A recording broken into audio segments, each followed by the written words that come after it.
I'm super excited about today's episode. We're talking about mastermind alliances, also referred to as MMA. And my main man, the man with the plan, Napoleon Hill, who coined this term in his important book, Think and Grow Rich. And it's been used by the most amazing, successful, and accomplished people the world over. So let's get into mastermind alliances.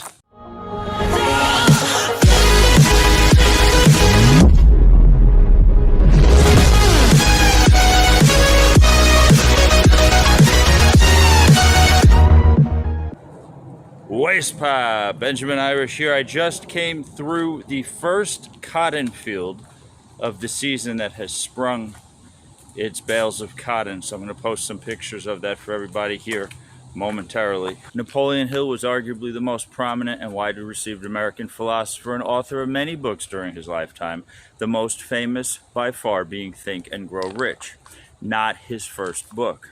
Think and Grow Rich was published a full 12 years after The Law of Success, and The Law of Success saw Hill's success come and go. He had his ups and downs. Hill was a man born into poverty in rural Virginia. He faced tremendous adversities and developed a way to come up out the ditch and make for himself a prosperous lifestyle through self-education. And this is just pure gold these days.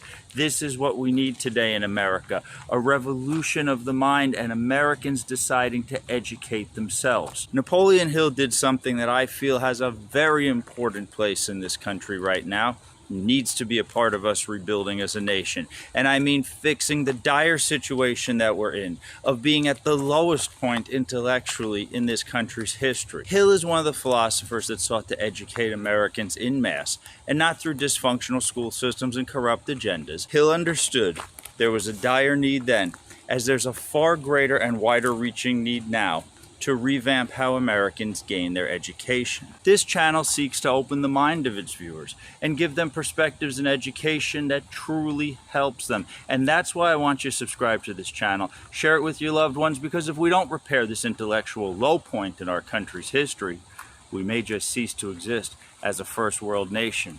We have the infrastructure, but not the mind power to build upon it. Hill built upon a technique called the Mastermind Alliance, MMA, and after gaining and subsequently losing his money and filing for bankruptcy during the Great Depression, the already famous self-help guru began to assemble the book Think and Grow Rich that outlined the techniques rooted in principle and practice that allowed him to grow from poverty in the mountains of Virginia to wealth in New York, and set forth to explain to the nation how he was able to do just that. Hill displayed a marked application of principles and faith, and through that showed how nothing good ever comes from anything bad.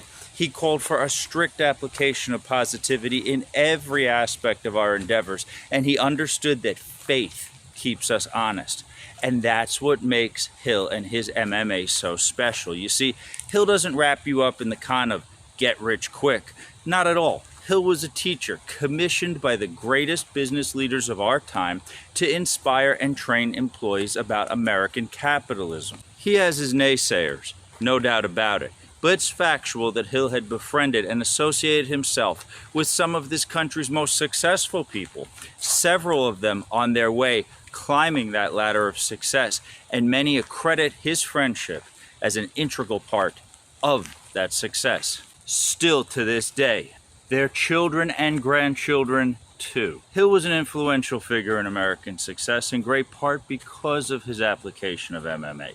Hill coined the term the Mastermind Alliance as a way to describe the people we seek counsel of, whom we trust, and whose opinion we value in order to make our important decisions on our way to the top. Hill also said opinions are about a dime a dozen and worth just about as much, less than a cent. So how do we explain that away while extolling the virtues of MMA? Hill makes a clear definition between people of a learned nature of matters and topics, both broad and specialized, focused, and Hill throughout his life and career has pushed constantly the need for people to educate themselves about what they're doing in order to be successful.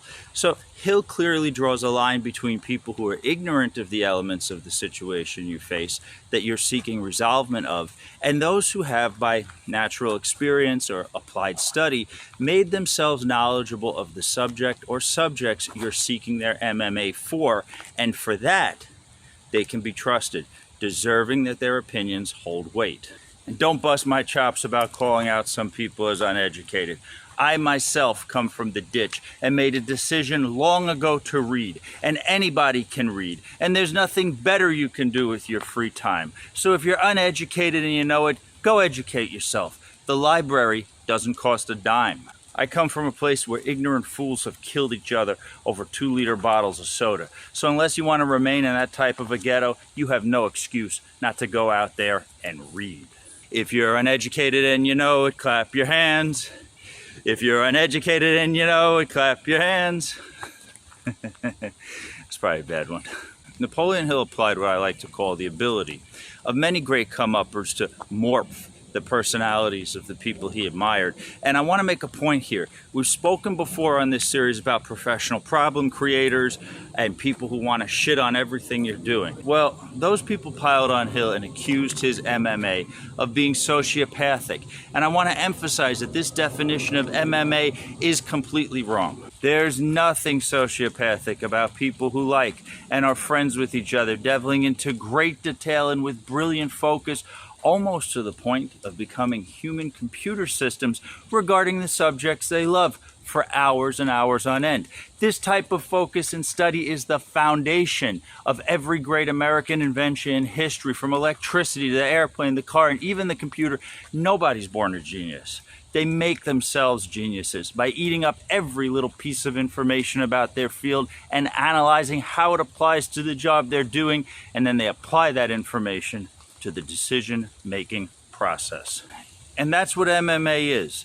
It's a collaboration you have with people you know and trust that cures the elements that you make decisions with. And it can be done in all types of situations. A janitor can ask a fellow janitor what type of soap he uses to get the floors shining as well as he does, just as much as Steve Jobs went to his techie associates and asked them what type of computer board they felt would provide the best performance for their systems.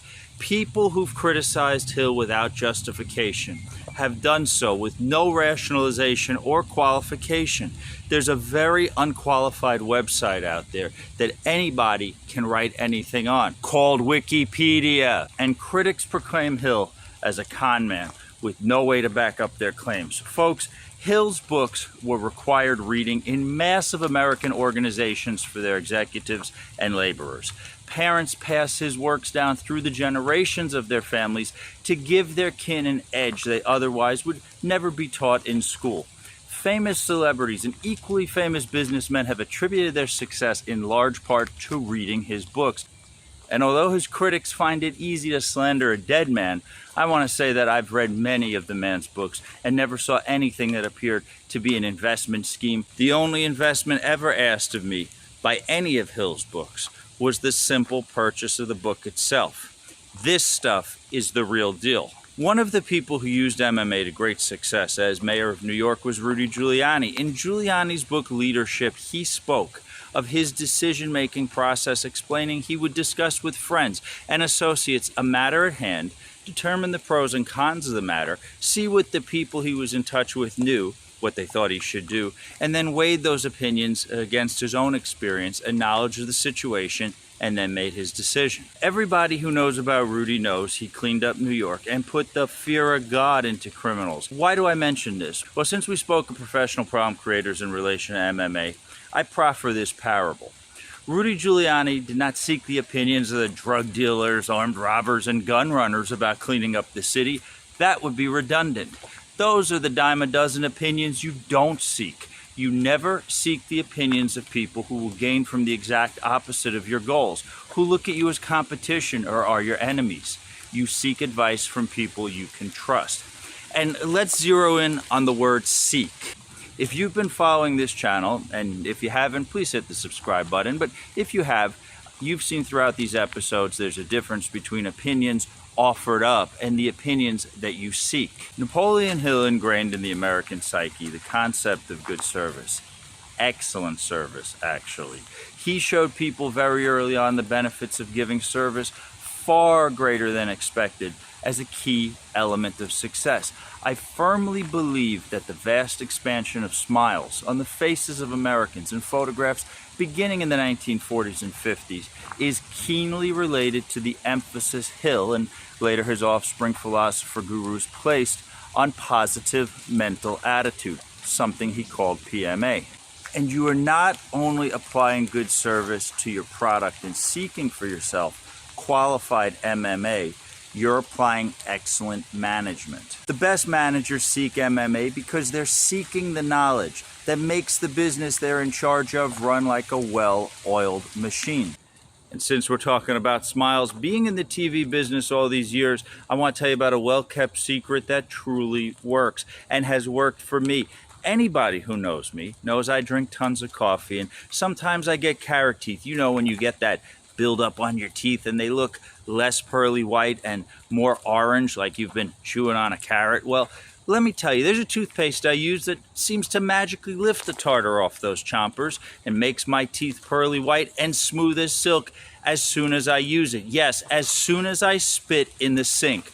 Dawn Mist toothpaste makes my teeth pearly white. And folks, this is a well-kept secret of the entertainment industry for years. It's the toothpaste the photographers and cinematographers keep in their kits and give in little bottles to the stars so they can get the perfect shot and those teeth come out pearly white. So don't get stuck out there with carrot teeth. Get your chompers pearly white today. Take your friend Ben's advice. This is MMA, folks, because I'm telling you from experience. If you click on the link below and order this one-of-a-kind toothpaste today, your teeth will thank you for it.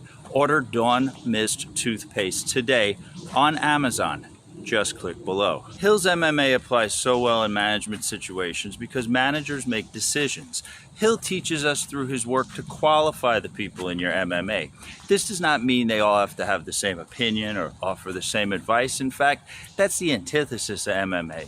MMA relies on different viewpoints from your associates that gives you the big picture, or part of it, as relates to what you are doing. A good way to qualify the opinions of people who you do not inherently trust is to pay close attention to how they answer unimportant questions.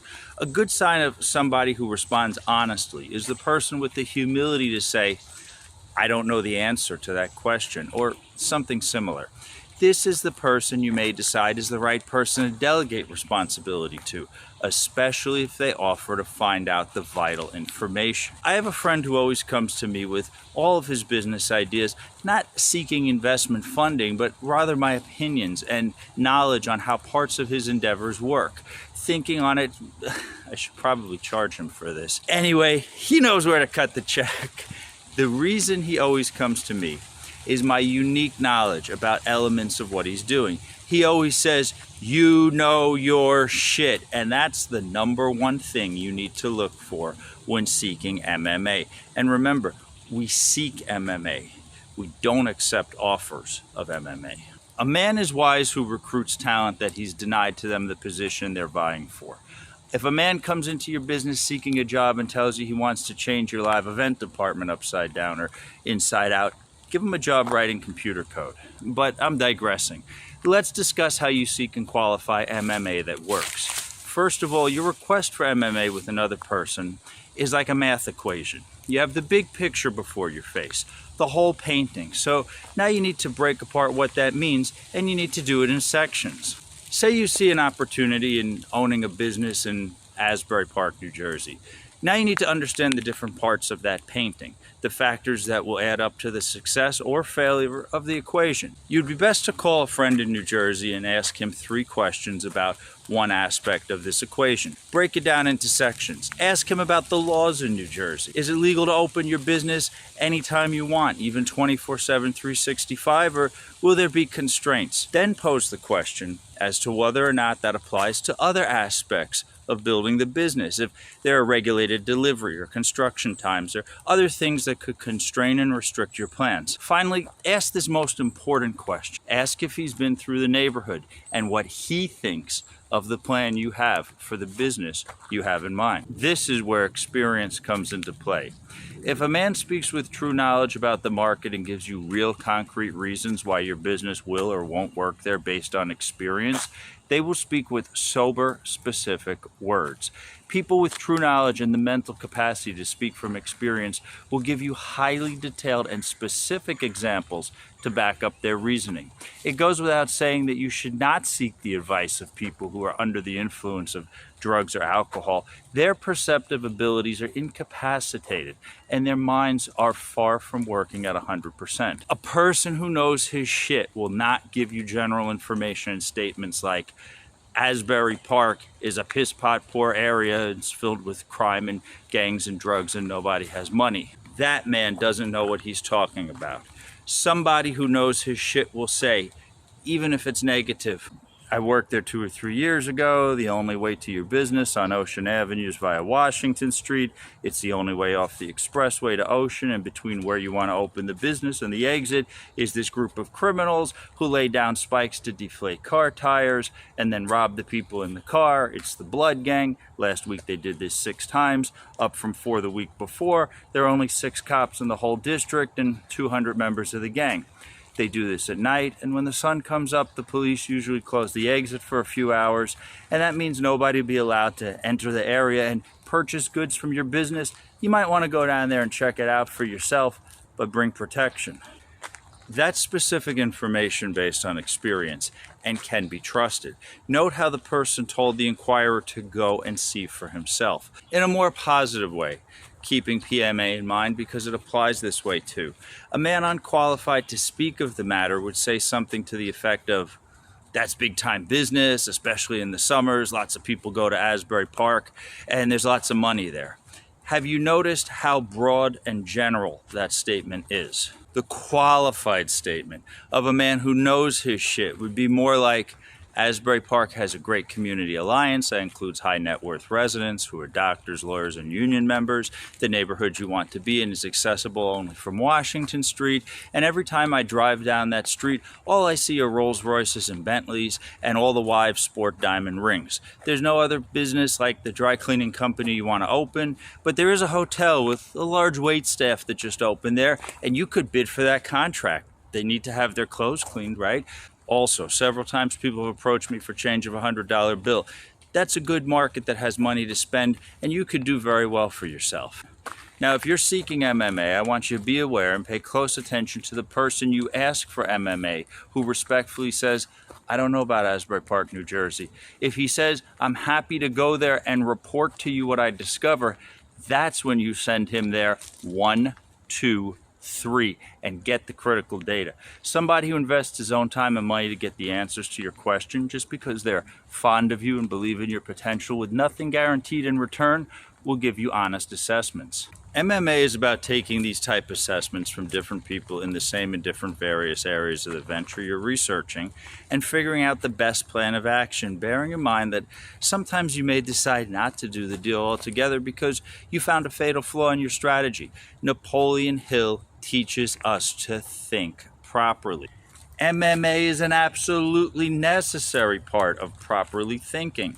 If we're to correctly utilize our minds to be successful, we need a system of analyzing real-world equations, naturally algebraic in nature, and be able to determine what X equals.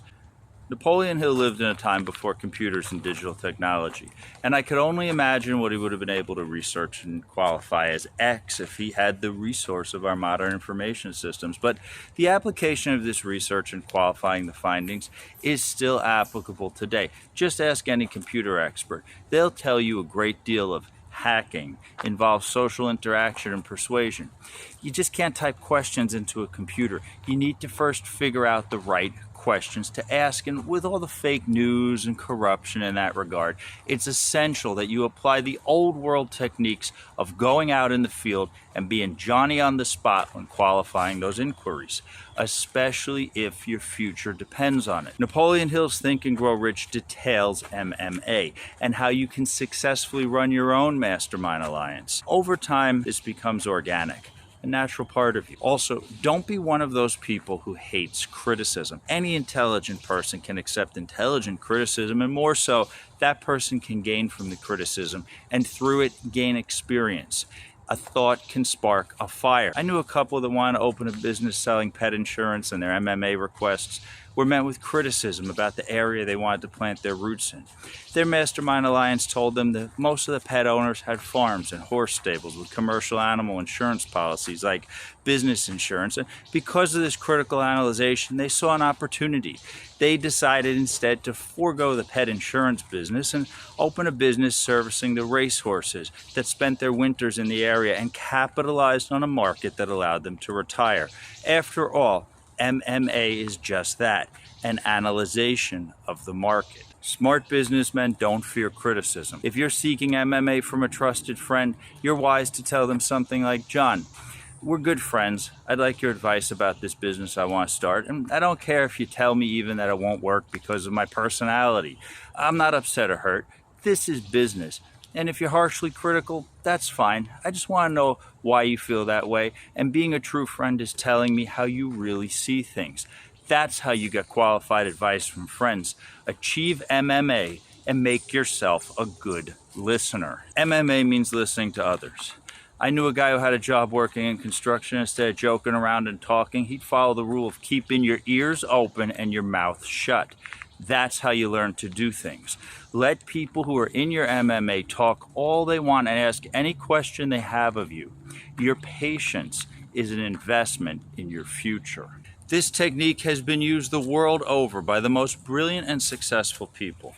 If you'd like to get a copy of Think and Grow Rich by Napoleon Hill, please click on the link below. And if you intend on buying something on Amazon unrelated, please link through below and let them know this is your jump off and we're sent there from here. And if you find this video useful, extraordinary, and amazingly inspiring and helpful, and you want to buy your friend Ben dinner, you can click on the link below. I also want to thank the businessmen from across the country and even as far abroad as Australia and the Middle East for their encouragement about this series and their shared perspective that we absolutely must pursue an education initiative to keep capitalism and prosperity alive. I hear you. Until next time, take care of yourself. Have you been checking out my t-shirts and sweatshirts? I praise Jesus every way I can because he's the Son of God who walked the earth for our sins. Now Jesus told us to go into the world and let others know of his love for us and our love for him.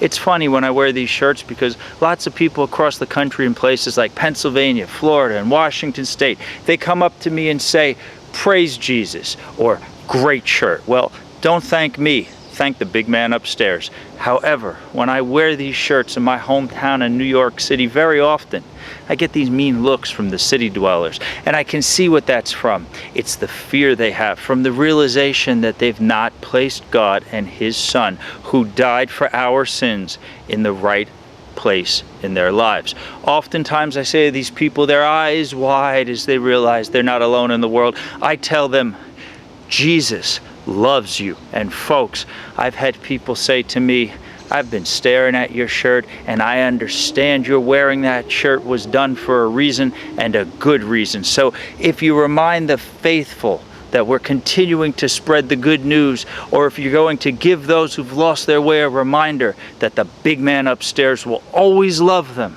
as long as they seek him, you can order these shirts today. The Jesus Is My Homeboy t-shirt, look at that right there. The Reese's Pieces Sweet Savior Jesus, or my favorite, the Ketchup with Jesus t-shirt or sweatshirt. They're excellent quality through Amazon, and all you have to do is click on the links below, and your purchase helps this channel to grow, and I thank you for your support. As always, I praise the King of Kings, Jesus Christ. I believe in you, I receive you, and I love you. You are my Lord. Benjamin Irish here. In these hard times, unfortunately, our four-legged friends are often forgotten about. Please make it a point every single holiday to donate 20 pounds or more of animal food to your local animal shelter. These guys would ask you for it, but they don't have words. Isn't that right, Zoe? Isn't that right, Zeus? You guys are ready for your, can I get kissy wishy, mommy? Oh, thank you, thank you, thank you, thank you. Thank you. You gonna give me, oh, you gave me a kissy too. Mwah. Love you guys. Aww. Please, donate 20 pounds of animal food to your local shelter every single holiday. Let's go for a walk, guys. Let's go for a walkie walk. Let's go for a walkie walk. Waste. Hey, you guys did so good.